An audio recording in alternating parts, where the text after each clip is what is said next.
Joining us for this enlightening discussion are our esteemed guest speaker for the day, Dr.Sam Ramanujun, and esteemed guest, Sri Parthu Pikar, Member of Board of Directors JKBS, Dr. S.K. Mahapatra, respected Dean, Dr. Richard Ayya, respected faculty members, staffs, and my dear students.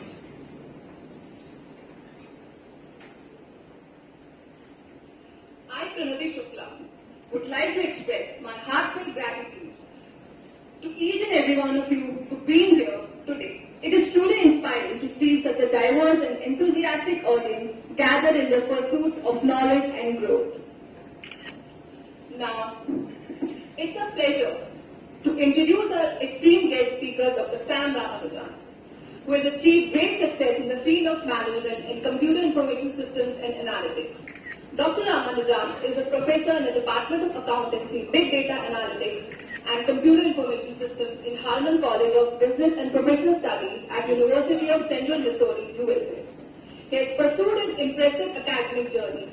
He began by completing his graduation in BA Economic Honors from the renowned University of Delhi. Building upon his passion for information systems, he further pursued a PGDM program in information systems from Exeter in Fayetteville, expanding his understanding of the field. Driven by his thirst for knowledge and international perspective, Dr. Ramanujun ventured abroad and completed an MD in CIS and Quantitative Analysis from esteemed University of Arkansas. Demonstrating his commitment to further academic excellence, he then embarked on a PhD journey, specializing in information systems and psychometrics. With over 2 decades of experience, Dr. Ramanujun has made significant contributions to the field of teaching, especially in the domains of object-oriented programming and software engineering.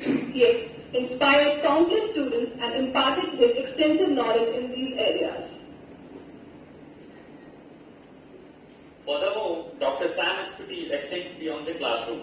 He is a subject matter expert in big data architecture and visual analytics, showcasing his deep understanding of complex systems. His industry experience in developing and deploying such systems further enhances his practical insights. Dr. Sam's dedication to research is evident. Through his extensive publication record, he has authored over 30+ research papers in various international journals and reviews, making substantial contributions to the academic community. In recognition of his exceptional work, he was awarded the Best Paper Award in March 2006 for his research on the impact of legislation on offshoring and outsourcing of IT. Today we are honored to have Dr. Sam to share his expertise and insights with us. His presence here is a testament to his remarkable achievements and his commitment to advancing the field of information systems. Please join me in giving a warm welcome to Dr. Sam as he will take the stage to enlighten us with his valuable perspectives and knowledge. Students are requested to keep their questions ready and it will be discussed after the end of the session. But before we start, we would like to request our Honorable Dean, Dr. Richard Ayya, to felicitate our esteemed guests.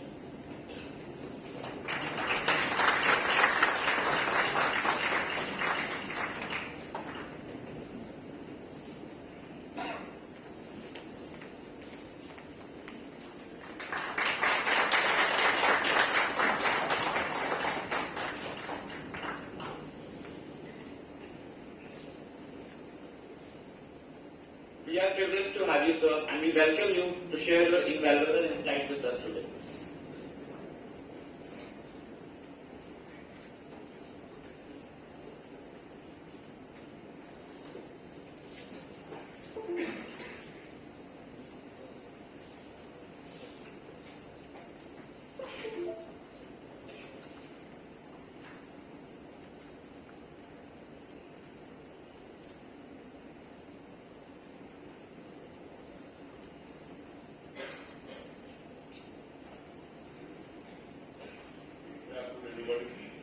I don't know whether I need a mic. I think I can shout.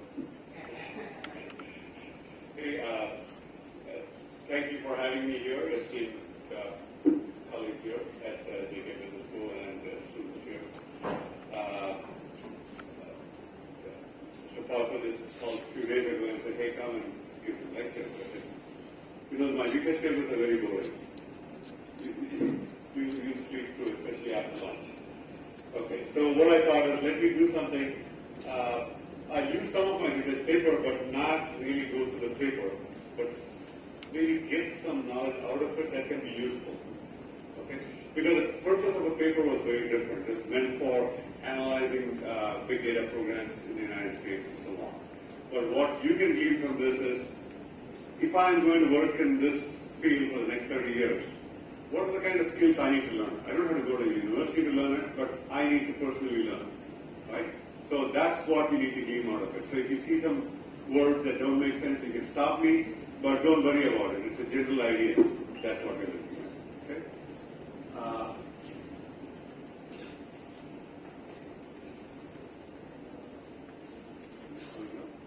Okay. So this is based on one of the papers that was published in 2022 on pedagogy of big data analytics. Okay. So I just wanted to bring that up.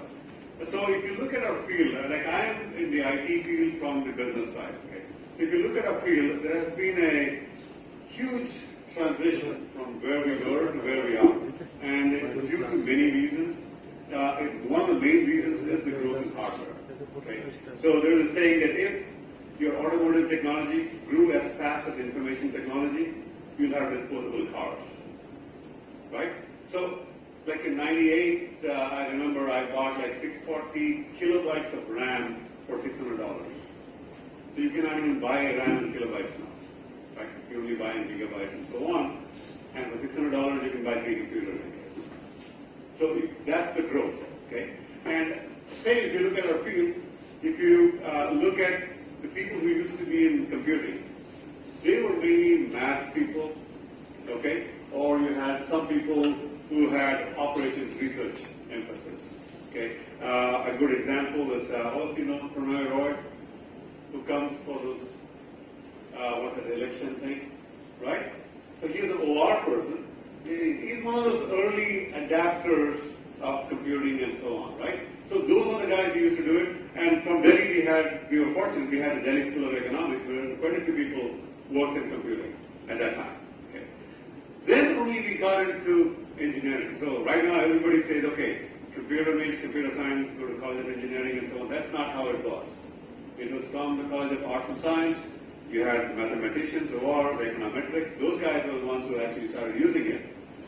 Because prior to that, it was only used for defense purposes and census purposes in the old days. That means when I say old days, I'm talking prior to 1980, because prior to the personal computers. So in the engineering, when it moved to engineering, you had a proper discipline. That means engineering means you know when you start building a bridge, you know how much material to buy, how to build it, when it ends, right? You have everything laid out. Similarly, we had software engineers. That means you knew when you had to build something, how to start and how to finish. So I actually joined this field somewhere in between the two. So that means when I graduated, it had broadened up. That means now computers are used for other applications. So all of you out here have bought a train ticket? Yeah? Yeah. So I wrote some code for that. so I was in CMC, and we were the ones who were building the railway system at that time. Then we built the Navasheva Port Trust and so on. So, but those days it was still a lot difficult. I know after graduation, I spent almost my first year, I was just learning, but while working you have to learn. And that's one thing all of you need to know. The next 30 years, whatever you learned here, you're never going to use. That's not the bad news. What the good news is, what you're learning here is ability to learn and adapt. That's the important part. So, memorizing and getting 100 points is not going to take you very far. Understanding, even if you get 80 but you know it, that's a lot better, because that's what's going to save you. Okay? And that's what I figured. If you look at my transition, I was a math econometrics person, then moved into management, and then again we did some programming and so on, and then completely into software engineering. But the point is, the field grew with me, so I was lucky. Today I don't know whether I could have done the same. Because those days everybody was similar background. Okay? So, if you look at the third phase, which is the 80s, we had a 3GL and 4GL. It became a little easier to write programs, to code. So you had all your programming languages that most of you are aware of, I guess. You didn't have Java, but you had all those. You had a C, you had a COBOL, those Fortran, those kind of things. In the 90s, we got into Java, and I was fortunate to be one of the first, I would say, a few thousand people to be trained in Java at Sun, because then I started teaching that and so on. So that was a good part. We moved into what's called object orientation. Again, to go back to object orientation, the concept of object orientation was from the 60s. The problem was object orientation could not be used in the hardware that we had because we had a memory limitation. So when computers became better, we started building object-oriented programming. The advantage of object-oriented programming was you just needed to know what to do and not how to do it. That means if I knew this is an object I need to use, you just have to figure out I need to use this object in order to do something. So you could use objects as black boxes. Okay? So that means a lot more people could get involved in programming. And that's where business schools started becoming big into CIS because we had the applications. Remember, the whole computing field, if businesses did not use it, we will be nowhere. 99% of the revenue out of computing is through the business. The science and the advanced thing that you're doing is actually just 1 or 2% of the revenue. But most of it is business. Okay? So you need some critical mass before people start investing, right? So we were the ones who started, businesses were the ones who started using computers more often. So you put in more money, and because you put in more money, the technology also became stronger. Okay? Now, if you look at the last 10 years, there's a huge move towards multidisciplinary emphasis in computing. Okay? That's where you get into analytics. That means you're a marketing person, you're a finance person, you're an accounting, it doesn't matter. You still have to be in technology. Okay? It's just that the way you look at it is different, that's all. Okay? So that's what I'm going to emphasize. I say, okay, so this is where you guys are going to do. This is history. This is where I was, and we don't have to worry about it, right? So, and it was difficult. It's like this. When I was programming somewhere here, the guys who were doing this used to say, hey, you guys have it so easy. We used to write assembler code. We used to write machine language and so on. And we don't have to worry about it. It's like saying, before the wheel came in, would you have cars, right? So you can't go back to those ages. So now we have to look at what's the future. That's what I'm kind of teasing around right now. Okay. So now, if you look at the last 10 years, we've got this word called big data. Okay, so whenever you hear the term big data, it's nothing new. Data was always there, right? From whatever old age, you always had data. Anything, like you guys got up in the morning and you're here right now. How much data about you has been collected? Have you created data from morning till now? Yeah? How?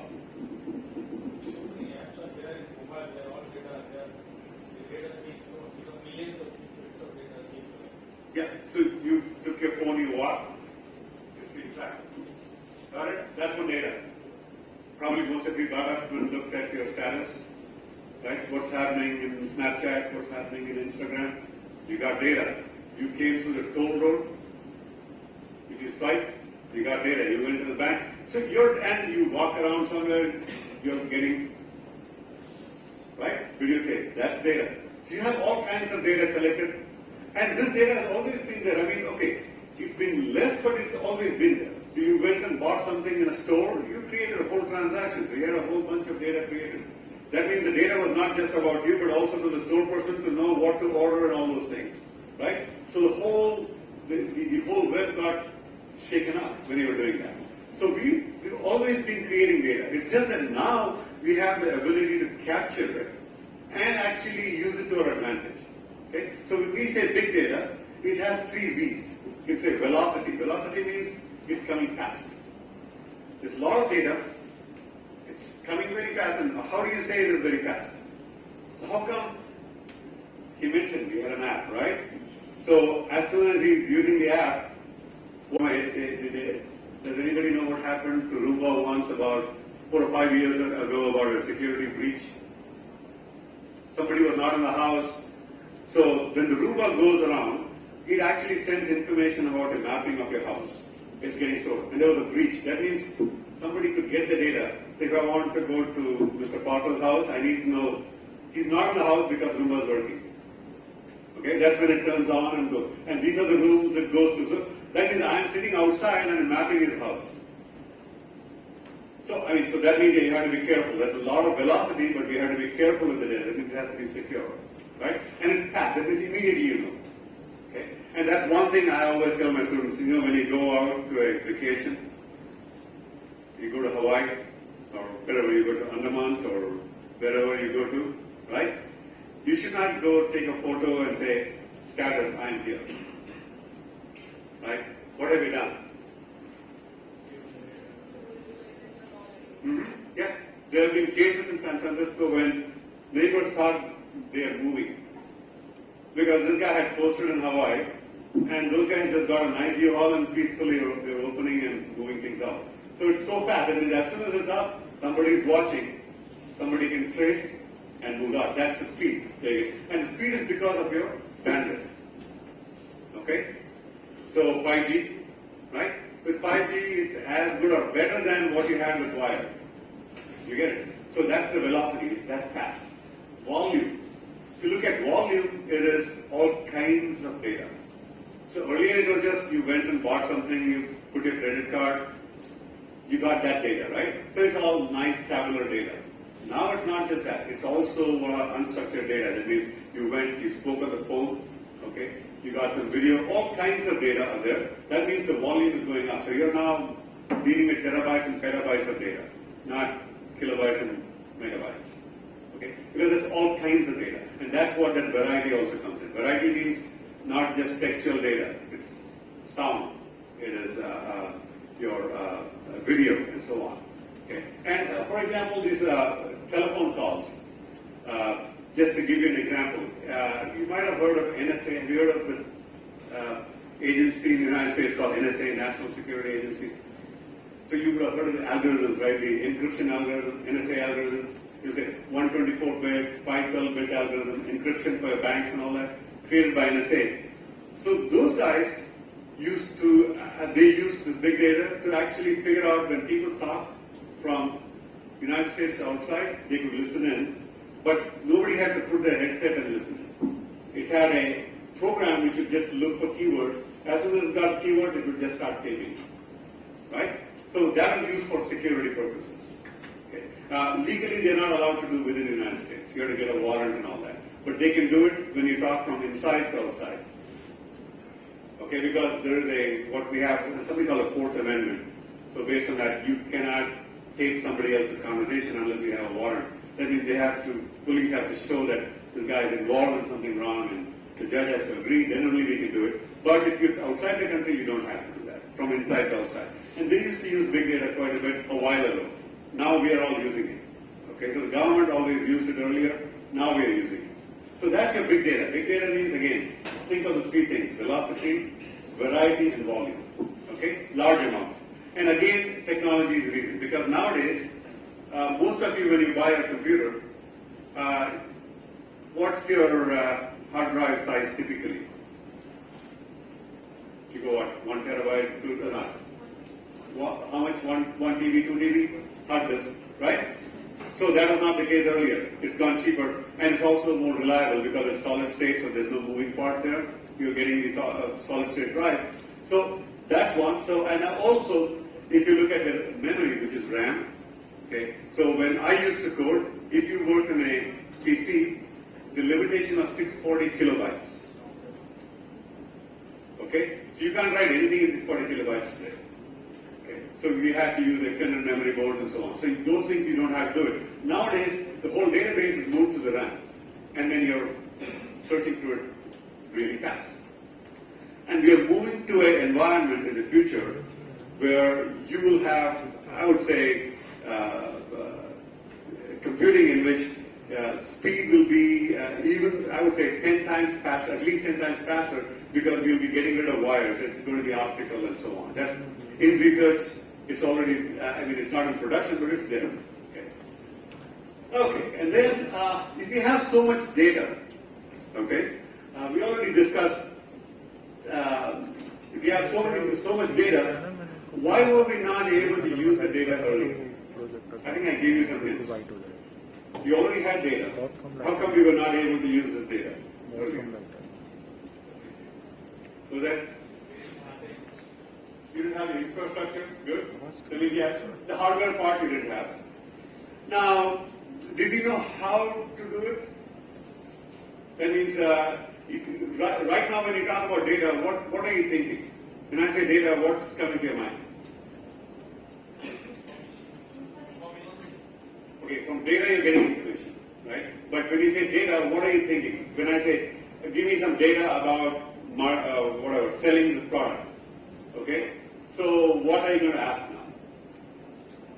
Somebody can give you data, so what will they give you? Was it? Facts and figures like what? Okay, some customer feedback. Okay, maybe. Okay, so who is potentially going to buy and so on, right? So, and how was that collected? Market research. I mean, somebody got it and so on. But then, market research. But how do you analyze that data? So, what have you learned for analyzing? How?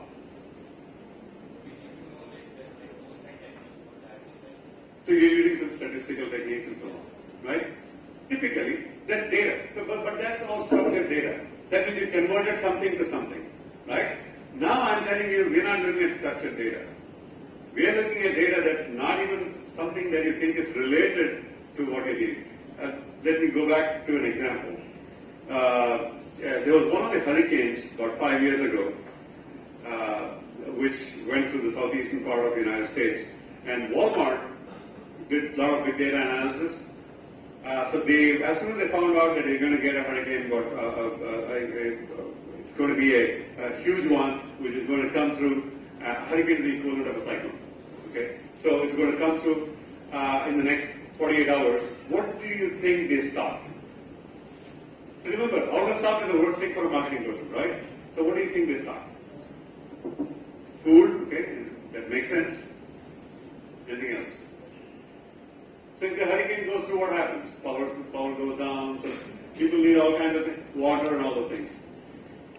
Could anybody have guessed that they found that they actually need to stock a lot more beer? Right? Would you stock alcohol if there's cyclone going through? You would not think, right? But the big data analysis showed that last 3 times, that was the thing that was getting stocked out, and people were complaining because they were going through, so they were using unstructured data. That means looking at Twitter, everywhere else, and they analyzed throughout the whole period of time, and they said, hey, that's what we're running out. Because everybody knows, oh, I need more water to be stored, I need more canned food to be stored. But this is the one they did not, and big data analysis actually showed them that they're supposed to store that, and that's where they're losing out their market. Okay? So remember, for a marketer, why is stock out the worst problem? If you have a lot of things in stock, it's not a problem. Why is stock out a bad problem? That's it. Switching, right? That's the main thing. Good. That's it. Because that's where they really gain. They said, okay, we are Walmart, we cannot allow people to switch to a mom and pop store. So they won't come to me, they'll go to the gas station and buy. They don't want that to happen, right? So that's where that came into play. Okay? So that's an unstructured data. Because of all these things in the last 10 years, we have a new discipline called big data analytics. Okay? So you see there are 2 parts to it. So you have big data, which is, what is big data? You have high volume, velocity, and 3 V's, right? A lot of data. Analytics is how do I go about analyzing? The standard statistical technique is not going to help. You might have used regression. We still use all those things, right? But it might not help. So you have to go into some other techniques, okay? Something like a neural network, okay? You might have done decision trees, right? Yeah? Decision trees? Yeah. So when we say machine learning, it's not a big mystery. It's like decision tree but automated. Pretty much, okay, repeating that. So a lot of these terms that I'm going over now, even though they are, they look like modern, but they've been there for more than 30 years. Like neural network was there even 35 years ago. Now they only use it in deep learning. So now but in 35 years ago, only the mathematicians used it and they did a few things. Now, because of the computing power, you're able to do, like, if a animal walks across the floor, a neural network system could tell me, oh, that's a cat. Right? So how can you say it's a cat? Okay, by seeing it, what are you looking at for a cat? Was that? Okay, it looks different, so how do you know it's not a tiger?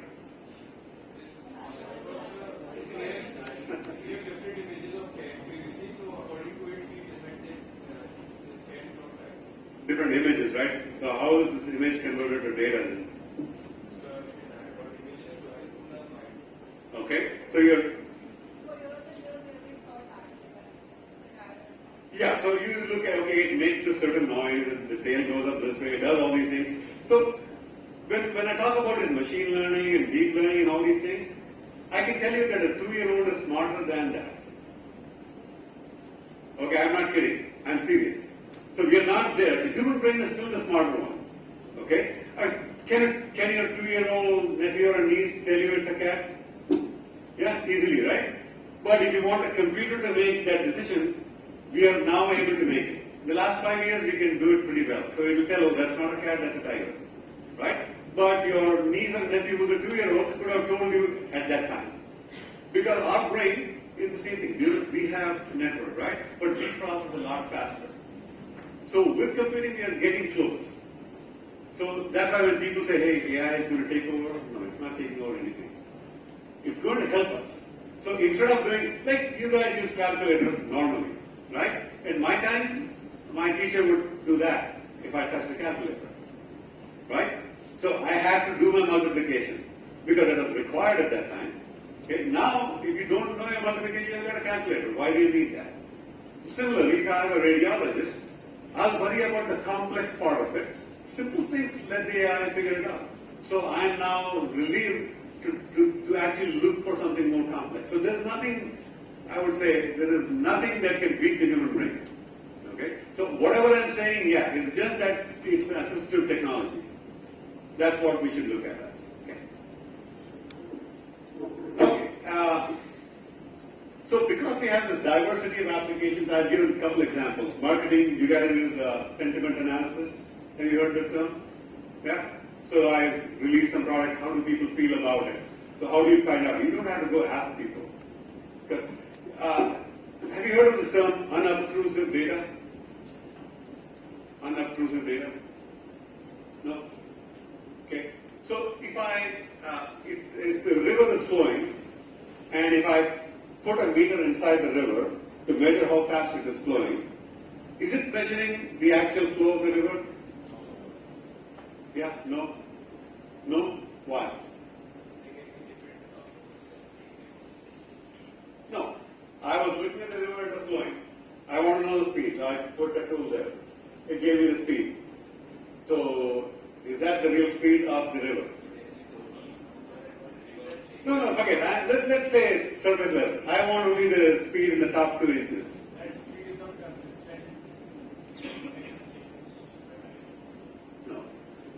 What I have measured is the speed of the river after I have put the tool in. So what have I done? I have changed the way the river is flowing because I have put a stick in there. So it's not flowing that way, right? It's a different flow now.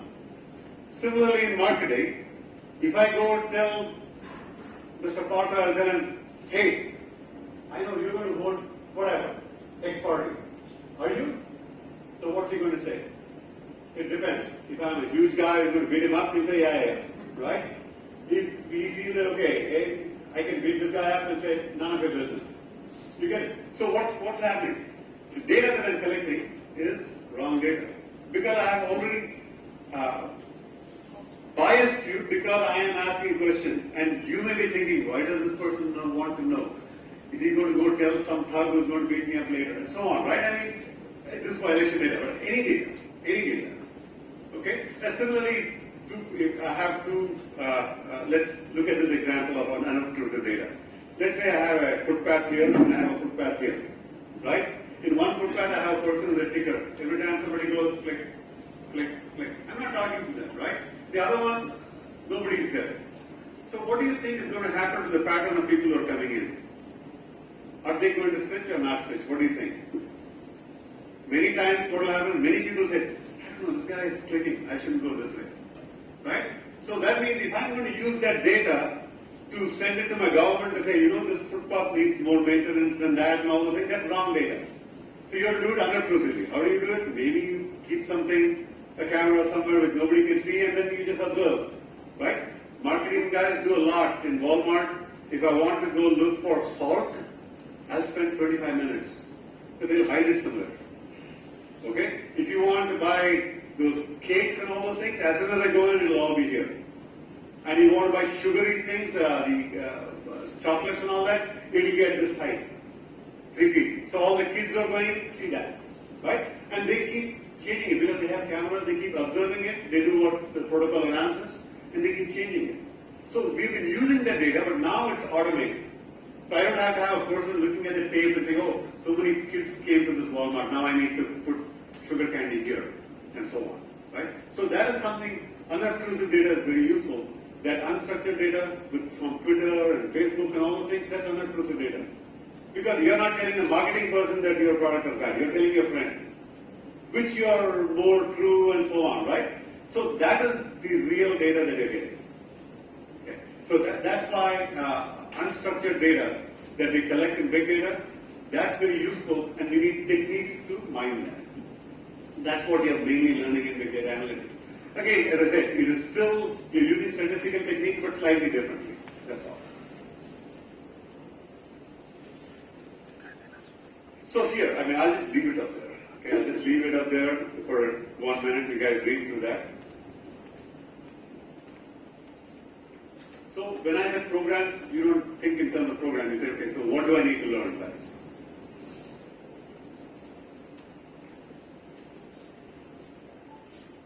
So if you look at it, big data, as I said, it comes from math, it comes from computer science, it comes from all those places. So you say, now, what do I pick?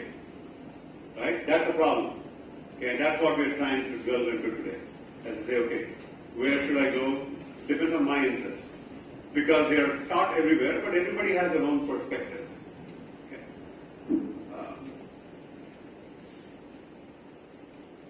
So if you look at the field, big data analytics, okay, it has 3 aspects, okay, even though it's 2 terms, big data and then analytics. So analytics is split into 2 parts. Big data we already talked, right? We talked about the 3 V's. Okay, quickly. Velocity. Good. So we know what that big data is. Now our problem is I have so much data, what do I do? Remember there's a term, there's a big data company which says data is my bacon. Again, it doesn't make sense in our context here. Bacon is the breakfast for most Americans is early morning is like have bacon. Okay?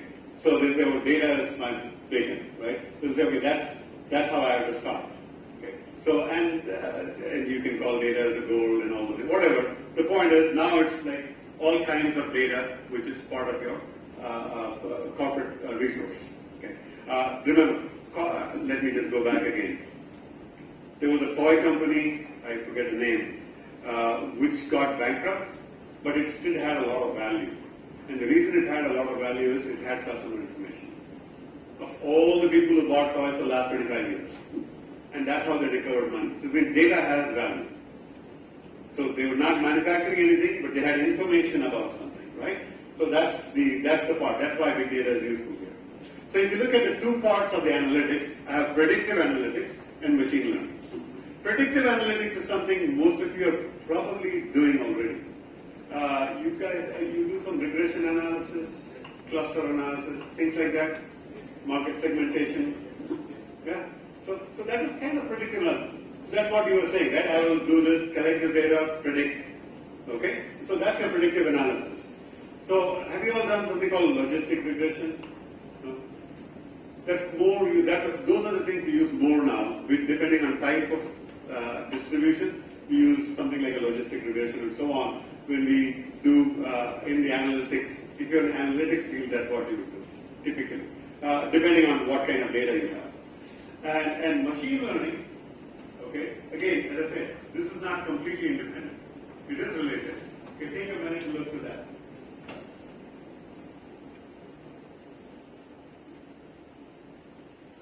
In the earlier case, I knew what I was looking for and I was trying to find it.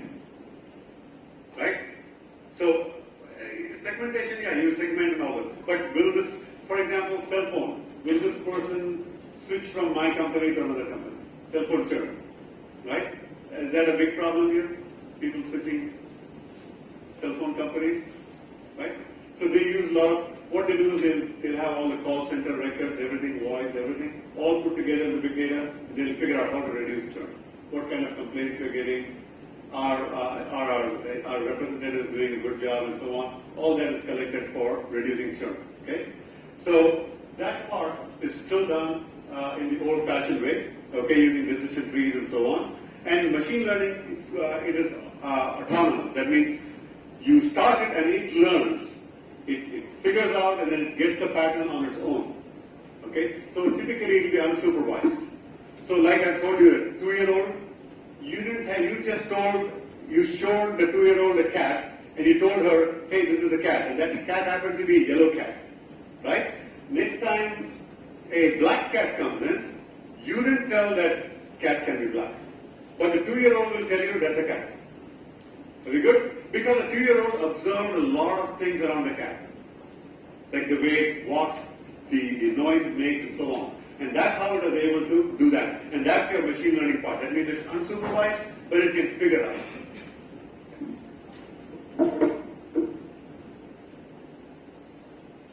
Okay. So when you are going to pick some programs, if you want to pick a program, again, as I said, don't look at it as picking a program. Look at it as, okay, what do I need to do to learn? Okay. So I'll just go out here. So some people, if you look at the first one, you have big data tools. These are the tools that will help you get the data, okay, and store it in the right way and make sure it's available for analysis. Okay. That's called data engineering. Okay. Then there are other people who will go and do predictive analytics part. There are some programs which will put these two together, data engineering and predictive analytics. Then there are some other programs which will say, hey, I'm just concerned about a domain, marketing analytics. So what I'll do is I'll teach you all the tools, machine learning and all the things, only for marketing. Because in that case, I don't have a program. I have to learn the tools that are needed to do these things. But I have to pick the right tools and do the right thing. Okay? Then there are third one, which have all three together. Okay, that is if you're really serious about it. Okay, you have to have big data tools, okay, and retrieval, machine learning tools, and multiple domains. All three put together. So there are some programs which do all three. Ours is one of them. Okay, so we do all three. That's why in our school every school has an accreditation. So we have a business and an engineering accreditation because we have to do both. Okay, so that's why some of us are very technical in programming aspects. But then there are others who are more on the domain side. That means I may not be the best person in financial analytics, but I may be very good in analytics, and the finance person will come and tell me what they are looking for. I can help them with that. Okay? So that's how it works. And if you're looking for the who all teaches big data analytics today, as I said, it's only 10 years old, right? A large majority is taught by colleges of business. So we analyze 20 of them are college of business. And as I told you, because it's most useful for us. So this new technology for all of us in business, anything that you're doing in business is absolutely essential. It's not, do I want to learn? It is, when do you want to learn? You don't have a choice. Okay, you'll be left behind if you don't do that. It's absolutely essential. Okay, so that's important. Adapt to that. Computer science is right after that because they are the ones who build the algorithms. We are the ones who use the algorithms. Okay? Then math and stats are the theoretical guys who tell the computer science guys, okay, this is more efficient compared to that, using mathematical modeling, graph theory and those kind of things. Okay? And then of course you have the econometrics guys, and engineering guys are mainly in the data engineering side. How to make the memory better and so on. Okay? So you have all kinds of schools that do big data analytics. This is the least number of schools. Very few do that. A school like MIT does that. So very few schools do that because it requires a lot of resource, a lot of, not just people, but also computing resources to do that. So that's why very few do that, but most of the schools are in the top 4. So here, What again I will do is I will leave this open for a minute. I want you to read just the first bullet. Okay? Some schools that focus on business decisions, business decision making. Look at the topics here. On the right side. So we analyzed 50 schools, right? And we looked at big data programs. Okay, so these are the themes we got. So one of the themes was there are some schools who focus on decision making. Okay? So look at the topics. You guys do a lot of these? Yeah? Yeah? That's exactly the point. So when I say big data analytics, new terms, not necessarily new completely. It is okay. What do we need to add? Get it? So these guys are focusing on this, but they're adding analytics. You see their supply chain analytics. Supply chain has been there for ages. Right? If you build something, you have supply chain. But now it's analytics. How do I make it better? Like, you might have heard of just-in-time inventory and all those things. So supply chain is, when we do analytics, is a little bit more than that. It's tracking the truck movements. Remember velocity? You get your truck movements and you can do it even better. Exactly. And you know, all these, if you look at the current supply chain, they use the chips on that. So when a box comes into my warehouse, we already know. And the other guy gets paid and so on. And every time you buy a toothpaste or anything, it's automatically being done. So we've been doing that earlier, but we do it a lot better now. That's the only thing. We are more effective. Then we have schools which are like what we do, which is IST, Information System Technology, which is more traditional. You take a minute to read through what are the kind of things. Like, I know there's nobody here who's a PCA or MCA person here. They probably do a lot of things. The second. Right? So that's the emphasis. Okay. So you can see that they'll work on our programming. You're looking at information retrieval analysis. Okay. Communication systems. All kinds of things which are needed for the same big data analytics. So you're doing the same thing but different angles. You're looking at it from different angles. Okay. The third one, this is the new one, which is they don't go to all these traditional things. They teach only something needed only for big data. Okay? So that means you either work in big data or nothing. Whereas these guys can work in big data and something else. You get it? So, and you need all kinds of data. Okay? So these guys are using terms like Apache, Spark, Hadoop, and all those things. Those are technologies. So they focus on technology.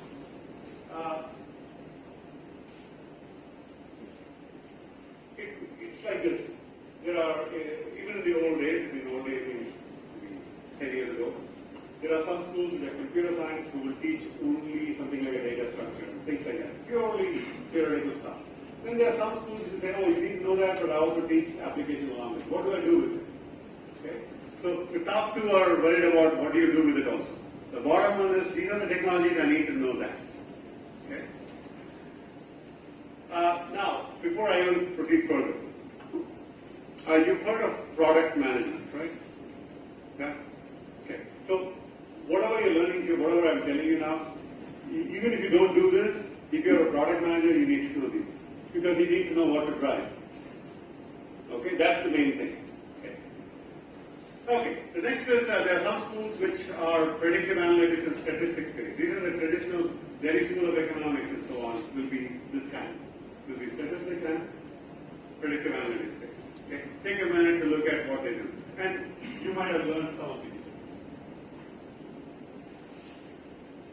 Data visualization. You know what kind of graph to use when for presenting. Yeah? Okay. So nowadays, have you seen, do you use Tableau by any chance? Have you heard of Tableau? Yeah? Okay. So do you see what kind of nice charts you can get Tableau? You see the like GDP chart, it's like how the countries are, you can say automated chart. Okay. Things like that. So data visualization is very useful. Why is data visualization useful? I mean, I teach a course in visual analytics. Why is it important? Because given the ideas, apply all these things, the data start analyzing, stable data, So not everybody can process tabular data well. You need to show them as a pie chart, right? something, data visualization provides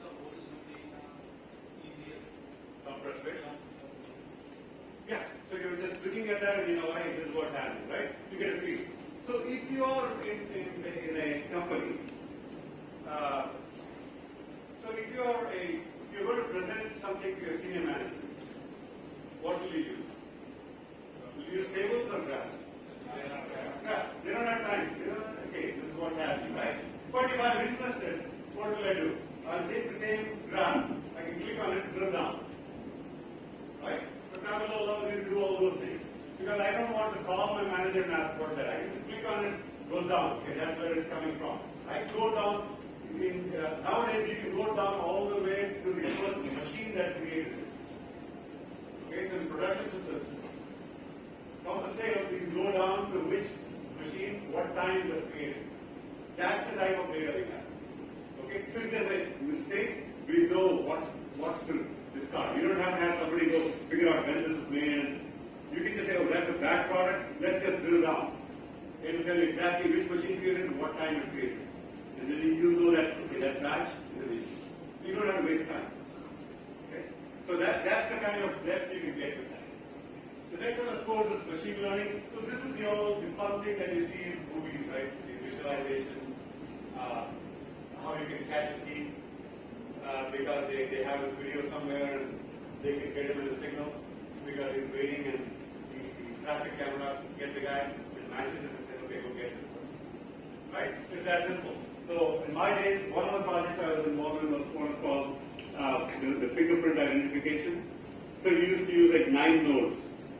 So if I got 2 people, I could arrest the wrong person because it would only compare 9 nodes. But that was the most sophisticated at that time. Today, fingerprint, it can get everything. But even today, I mean, I see when I was coming into the airport for my wife, it would not pick it. So they just let her go afterwards. They tried twice, it won't pick the fingerprint. I said, now you can commit any crime because they don't have anything on you. Right? But the point is, yeah, it's getting better, but it's still not there. But nowadays, yeah, the matching is a lot better. And they can do a facial matching. Okay? So you can keep walking and they'll know whether you're wanted or not. It's very, very good, especially like if you go to Olympics and so on, they have that. They keep tracking everybody, and that's all done through machine learning and deep learning. That's the only way you can do all that. So quickly use all kinds of data and come up to your conclusion. Okay? The last one is probably what all your professors emphasize, which is not part of big data analytics. We say it doesn't matter what you're doing.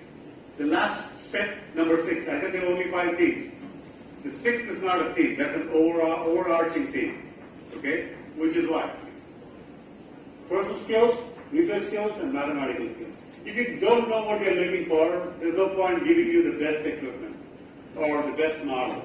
Right? So that means you need to have that thing. If you don't know how to present it to somebody, there's no point that you created an awesome model and nobody understands what you created. Okay?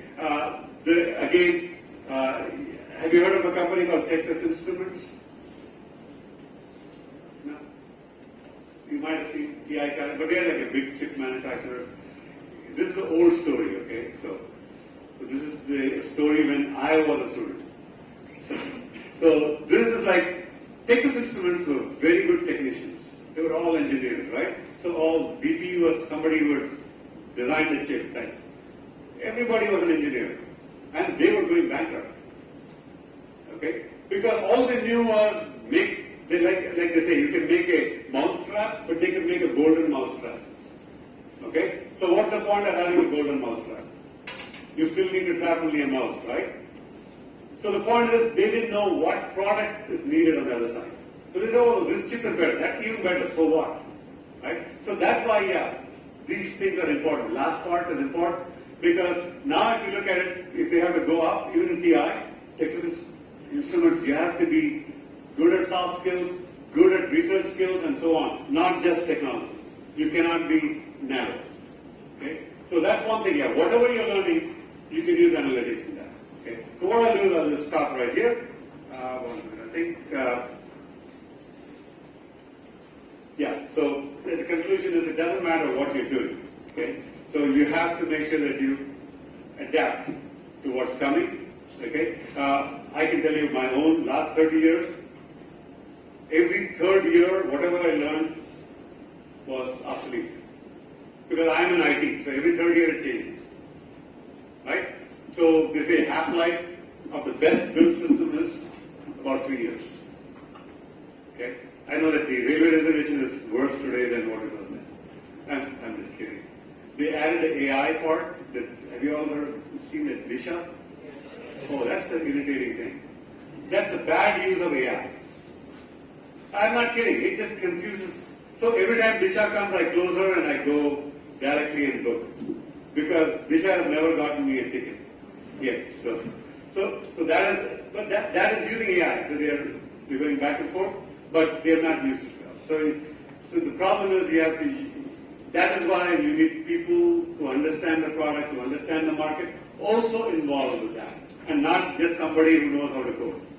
You get it? That looks like somebody who knew how to build it, did it, and didn't understand what the customer is experiencing. Okay? So, yeah, questions now.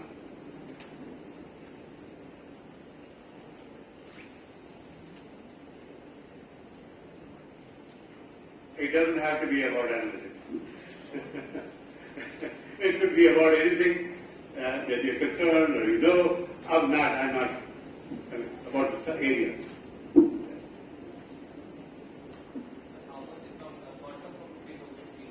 Yeah, quantum computing is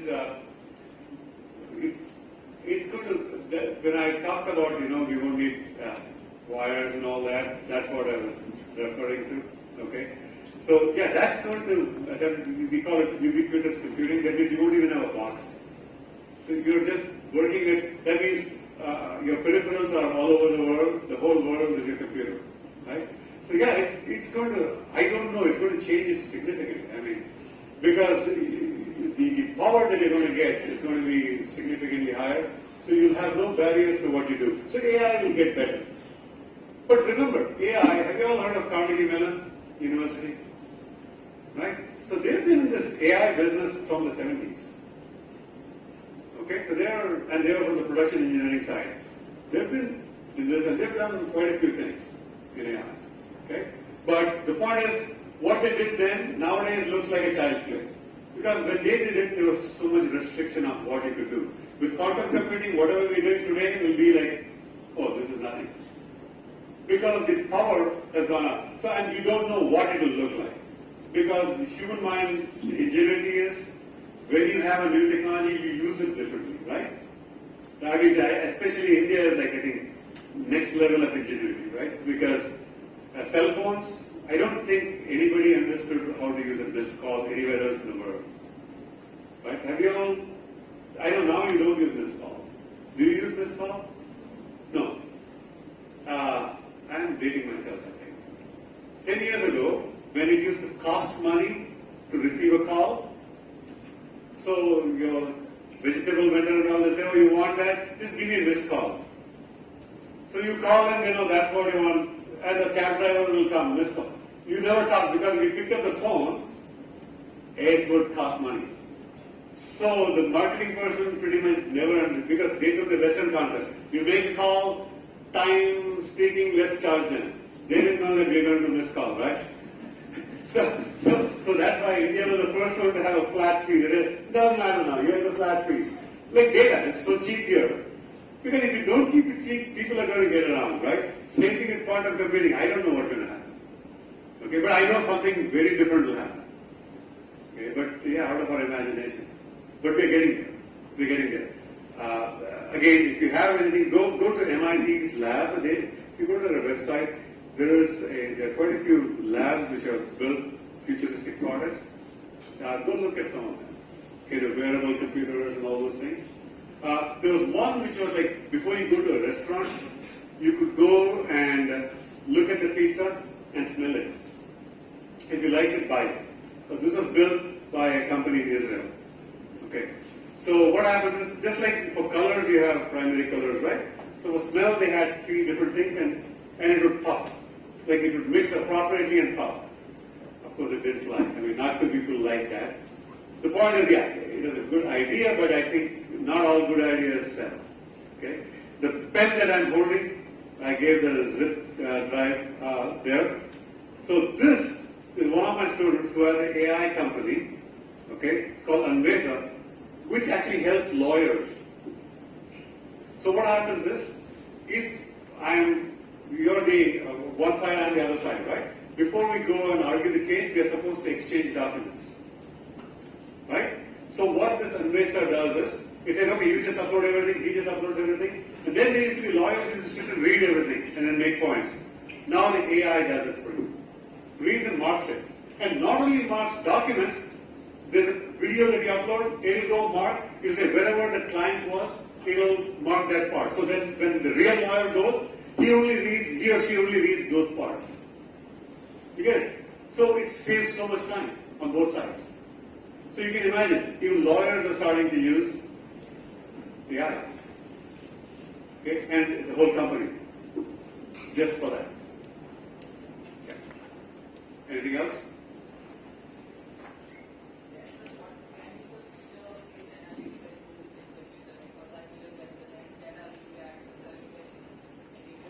Not next year,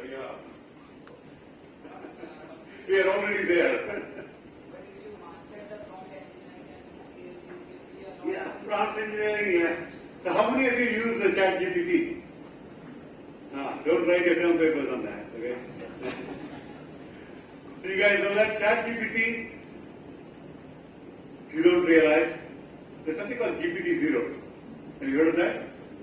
Yeah, the professor should know that. So if somebody writes a term paper in ChatGPT, GPT-0 will say that is done by AI machine. It knows the pattern. So I have an account of GPT-0.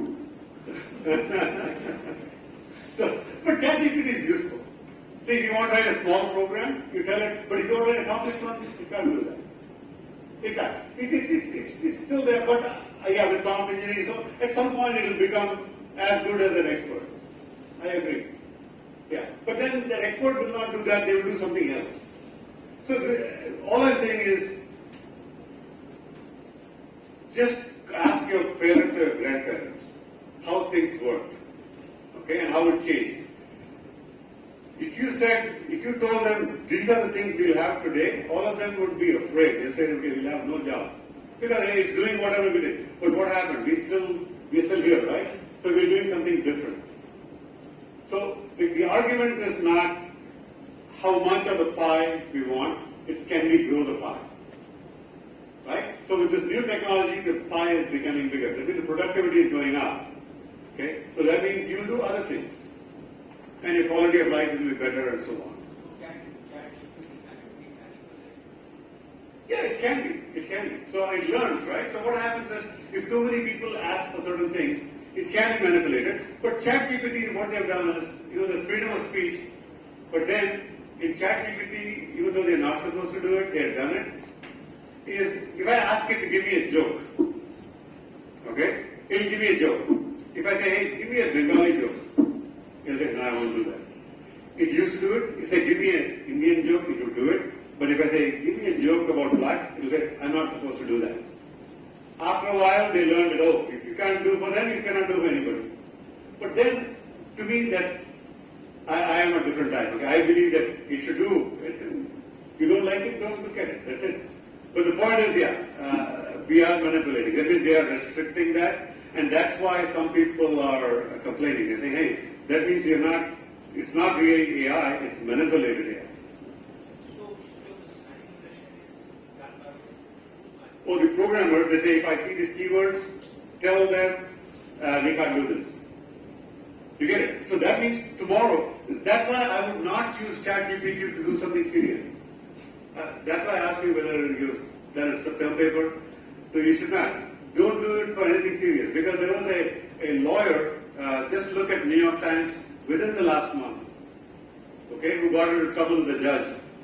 Because somebody gave him a briefing using ChatGPT, and the judge went after him. Because it had so many, it didn't look like mistakes, but the person who's an expert knows that's a problem. You get it? So be very careful with that. But yeah, it's a fun tool. And for common things, it's good. I mean, I have looked up things. If I don't know something about going somewhere and I want to know something about a place, I can say, hey, but I want to do this. You can talk to it. Like, I'm talking to somebody, okay? So if he's gone to that place, he will tell me, right? So ChatGPT does those kind of things. That is fun. But don't do something that with which you're going to make a contract or with which you can actually lose money or life. Okay, it's still not there. Okay, like surgery. How many of you would go for a robotic surgery?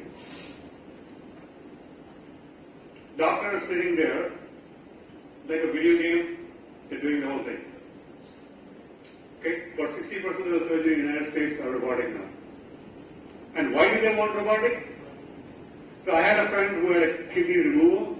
How many days do you think he was in the hospital? Was it?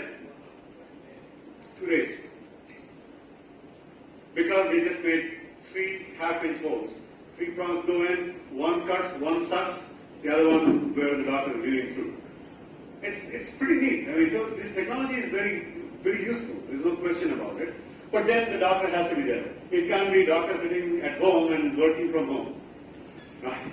What's the problem with working from home for a doctor? So the doctor becomes a technician. He is. But he is the person responsible. If something goes wrong, he can't say the robot cut it. But if he says, I don't know, if he is not certified to use the robot, he will not use it or she will not use it. Okay? But because he is ultimately responsible, that's why you need the doctor. You get, I mean, it's just, otherwise we could just put everybody in an assembly line and mark you, okay, this person needs this done and this. You come out that way, right? No, that's, you still need an expert. And that's why I told you, a 2-year-old is smarter than a computer. I'm telling you, even at 10 more years, 2-year-old will be smarter. Okay, there's no question about it. Okay? It's just, things can be made easy. So with this assistive surgery, it's not only the doctor is doing it fast, okay, because he has all this help. The patient is also not suffering because he had very small cuts, so there's no recovery period. That's the main thing. Okay, because again, the healthcare analytics, what they figured out was a lot more money is spent after the operation than for the operation. The doctor is getting paid, let's say $20,000, $200,000 is to take care of the patient afterwards. I'm sure it is the same here. Like you go for a knee replacement, and the post-operative care is probably longer and expensive and all those things. Doctor is not the one making the money, right? So that's what they figured. Okay, so we have to reduce time, recovery time, and then went into robotics and so on for doing all these things. Okay? Yeah, working from home, the reason I said is bandwidth is still not, you still have video buffering, right? So you don't want a doctor working and it's buffering. Right? So that's the problem, okay? So that's the reason I said, we will still not do that. But they have done it once in space. There has been a surgery done in space. The surgeons were down here. They use pressure pads, so the surgeon feels what's happening up there. So but that's experimental. They didn't have a choice. The person will die otherwise. Okay? But electively you will not do that. Okay?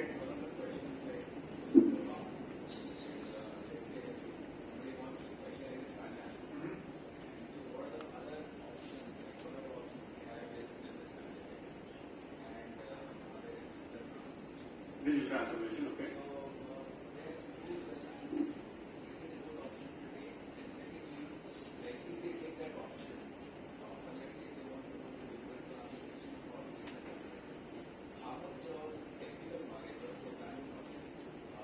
Yeah, good question. So what happens is, if I'm doing financial analytics and so on, the technical knowledge in the sense I need to know what algorithm to use when and what it's saying. So I am the expert. I am the one who's, like the doctor is the expert, I am the finance expert, right?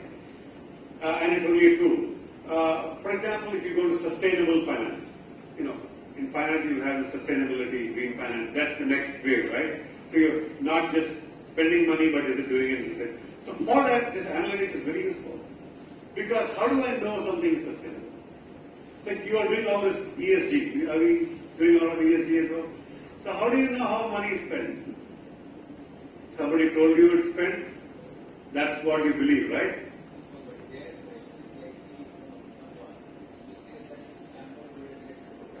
You don't have to be.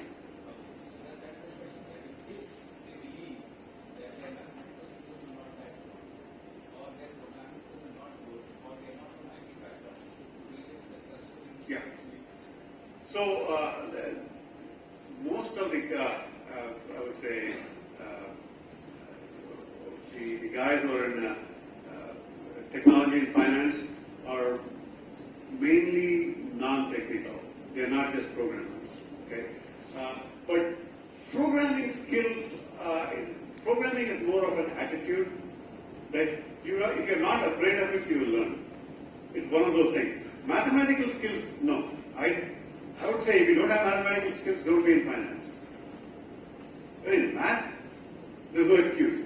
Yeah, high math, the math skills are absolutely, for analysis you need that, right? So if I'm if I'm a investment banker, am I getting to that area? Like if I'm an investment banker, do I need to know technology? I'm just making sure I'm getting what. So, my concern is that if anyone is getting into investment banking, we know that it's a hardware market area, that's all right. But if he's venturing out or he's thinking of being creative or transformation, in that area, does he need to be mathematically solid or he needs to know programming? Right. Analytical skills, yes. Programming, no. Okay. So because, as I said, we talked about 3G, 4G. So now the programming is you tell me what has to be done, not how. So that means you will never write that inside code. But you will say, I need this, I need this, I need this. Right? So that's more what's called functional programming. So it's not the same as the programming that we think of, C, not that kind. It's a function. This is what I want to be done, this is what it's like me telling, do this, do this, do this. Instead of that, you just dragging, dropping, dragging, and I'll know the flow. Right? So there are many tools, like even deep learning, we have some tools, a lot of tools are needed. The people who build the tool need to know programming. The people who are using, that's why I gave you in the initial stages, I said there are many programs which teach analytics, but they focus more on the business side of it, what to do with it. For that, yeah, you don't need to know heavy-duty programming. But everybody should know some programming. Because it's basic law. You get it? So you cannot say I will not do any programming, but you don't have to do low-level programming. The reason is, if I don't know any, what's going to happen? I'm going to rely on somebody else to do that for me. So when there will be a semantic gap, that means I'm a finance expert, and you come, you're a programming guy, and I tell you my jargon, I'll tell you do this, do this, do this, and you just shake your head and do something. But I don't know what I got across. You get it? So my semantics is different from yours. But then you understood your way and you did it.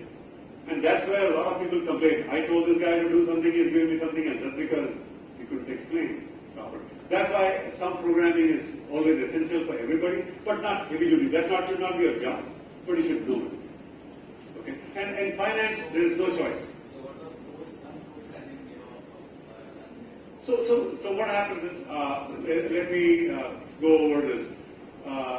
So if I were to say high-level language, maybe using SCADA or SAS or something like that, high level, do the analysis for that.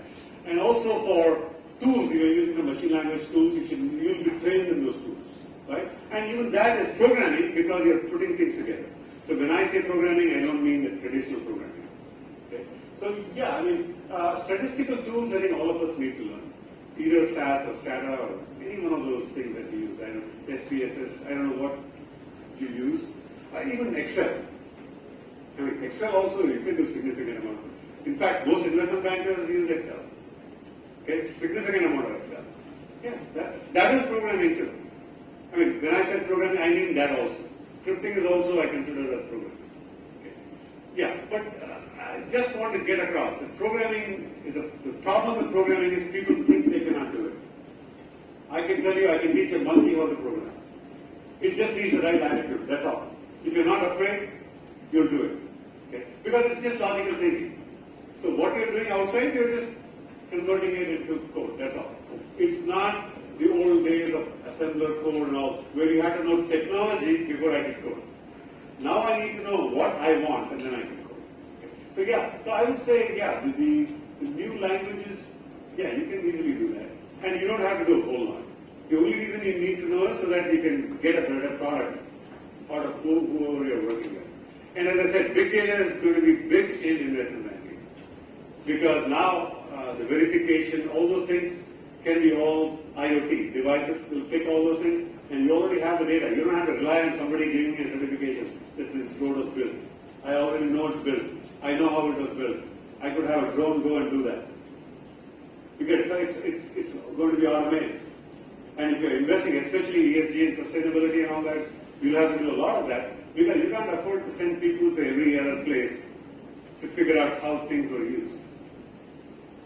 And with the emphasis on sustainability, I think big data will have a big role. So technology and finance, you will never go wrong. As I said, you should do what you like. You like marketing, that's what you should do. But learn technology along with it. That's what I'm saying. I'm not saying flip it. You get it? You should always do what, that's your career. Next 30 years, if you want to do that, you can't hate your work and do it. You should like what you do, but make sure you have the right tools along. That is the key.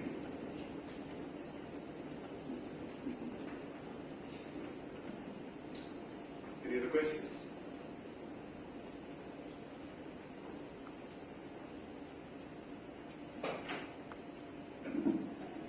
Okay. Thank you guys. Thank you.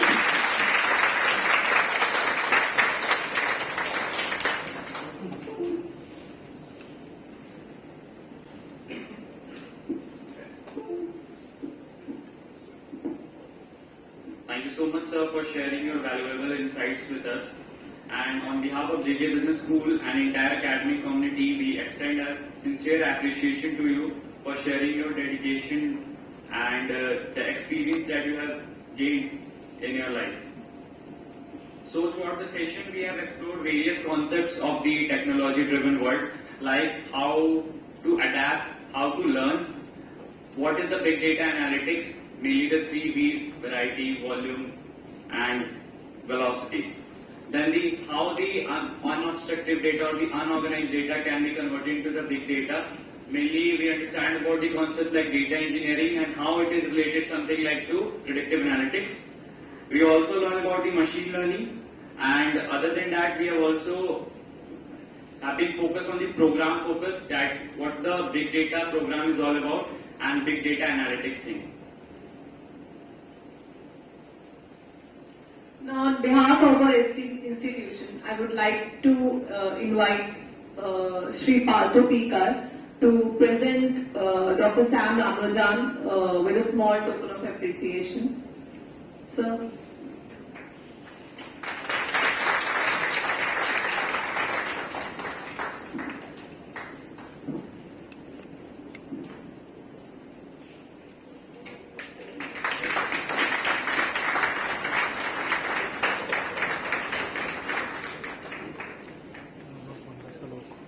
May it serve as a reminder of this memorable occasion and our admiration for your remarkable achievements, sir.